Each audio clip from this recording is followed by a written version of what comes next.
Hello ફૂડી friends, કૃષ્ણાકા kitchen ખજાનામાં તમારું સ્વાગત છે.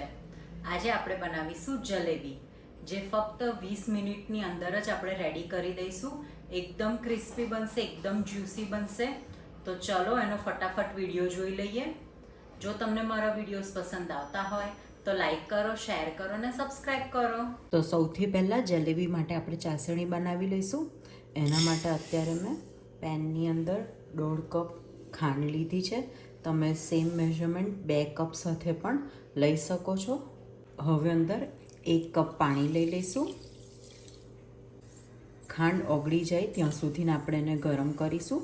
પછી આપણે એકદમ ચીકણી ચાસણી બનાવવાની છે. આપણે 1 તારની ચાસણી નહીં પણ અડધા તારની ચાસણી તૈયાર કરીશું. ખાંડ સરસ ઓગળી ગઈ છે. હવે અંદર એડ કરીશું કેસર. તમે અંદર ફૂડ કલર પણ એડ કરી શકો છો. હવે અંદર એડ કરીશું ઇલાયચી પાવડર. હવે અંદર એડ કરીશું 2 થી 3 ડ્રોપ જેટલું લીંબુનો રસ, જેનાથી ચાસણી ક્રિસ્ટલાઇઝ નહીં થાય. હવે આપણે મિક્સ કરી લઈશું. ચાસણીને હવે ચેક કરી લઈશું. આવી રીતના સ્પૂન પર લઈશું.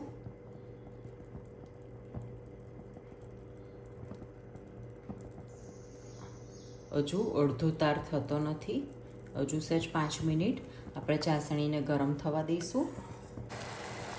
ચાસણી આપણી રેડી છે. એક આખો તાર થતો નથી. તાર થઈને તરત તૂટી જાય છે. એટલે જલેબી માટેની ચાસણી આપણી પરફેક્ટ રેડી થઈ ગઈ છે.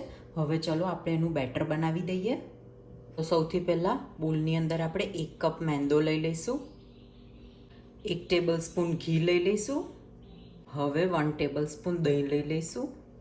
હવે મેદાની અંદર ઘી અને દહીં આપણે પ્રોપર મિક્સ કરી લઈશું. હવે અત્યારે 1 કપ મેદાની સામે મેં 1 કપ પાણી લીધું છે, પણ જરૂર પડે એ જ પ્રમાણે આપણે પાણી એડ કરીશું. અત્યારે હું 1/2 કપ પાણી લઈ રહી છું. મિક્સ કરી લઈશું. લમ્સ ના રહે, ગાંઠો ના રહે એ રીતના આપણે બેટર બનાવવાનું છે. હવે મારી પાસે બીજો 1/2 કપ છે. હવે એમાંથી હું 1/2 કપ એડ કરું છું. મિક્સ કરી લઈશું. બેટર સરસ લમ્પ ફ્રી થઈ ગયું છે અને આવી રીતના રિબિન પડે એ રીતના આપણે બેટરની કન્સિસ્ટન્સી રાખવાની છે. મેદાના ઉપર ડિપેન્ડ છે. ઘણી વખતે 1 કપ મેદાની સામે આપણને 1 કપ પાણી જરૂર પડે છે. અત્યારે મેં 1/4 કપ પાણી યુઝ કરીને બેટર રેડી કરેલું છે. હવે અંદર એડ કરીશું 1/4 ટીસ્પૂન જેટલો ઈનો. હવે ઈનો પ્રોપર આપણે બેટરની અંદર મિક્સ કરી લઈશું. 1/4 ટીસ્પૂન એટલે 5 ગ્રામ ઓલમોસ્ટ થશે. એટલે તમે એક આખું પેકેટ, અત્યારે મેં ફ્લેવર વગરનો યુઝ કર્યો છે, જે બ્લુ કલરનો ઈનો આવે છે એ છે. ઈનો પ્રોપર મિક્સ થઈ ગયો છે. હવે આવી રીતના મેં પાઇપિંગ બેગ લીધી છે, જેને આવી રીતના ટોલ ગ્લાસની અંદર રાખી છે, જેથી આપણે બેટર અંદર રેડવાનું ઇઝી રહે. તમે દૂધની થેલીમાં પણ આવી રીતના બેટર રેડીને જલેબી પાડી શકો છો. તો પાઇપિંગ બેગની અંદર બેટર મેં લઈ લીધું છે. આપણે ફૂલ બેગ નથી ફિલ કરવાની. આપણને હોલ્ડ કરવા માટેનું પ્રોપર જગ્યા રહે એ રીતના બેટર અંદર રેડવાનું છે. હવે અત્યારે મેં ફ્લેટ બોટમ પેનની અંદર તેલ ગરમ કરવા રાખ્યું છે. તમે તેલની જગ્યાએ ઘીનો યુઝ પણ કરી શકો છો, અથવા તો તેલ ઘી મિક્સ પણ કરી શકો છો.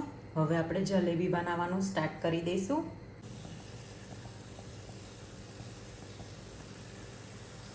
બહુ તેલ ગરમ ના હોય એ રીતના આપણે તેલ ગરમ કરવાનું છે. જલેબીનો કલર ચેન્જ થઈ ગયો છે અને એકદમ સરસ ક્રિસ્પી થઈ ગઈ છે. હવે આપણે એને કાઢી લઈશું. હવે આપણે એને ચાસણીની અંદર જસ્ટ 2 મિનિટ માટે ડુબાડેલું રાખીશું. પ્રોપર ચારે બાજુથી જલેબીને ચાસણી કોટિંગ કરી દઈએ.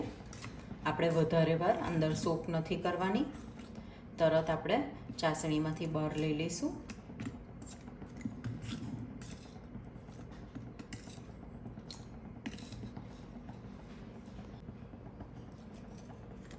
ચાસણીમાં ડીપ કરીને આપણે જલેબી કાઢી લીધી છે. હવે જલેબીને સર્વ કરી દીધી છે. ખૂબ જ સરસ ક્રિસ્પી એવી રેડી થઈ છે. ચેક કરી લઈશું. વાવ, એકદમ રસીલી ને એકદમ ક્રિસ્પી એવી જલેબી રેડી છે.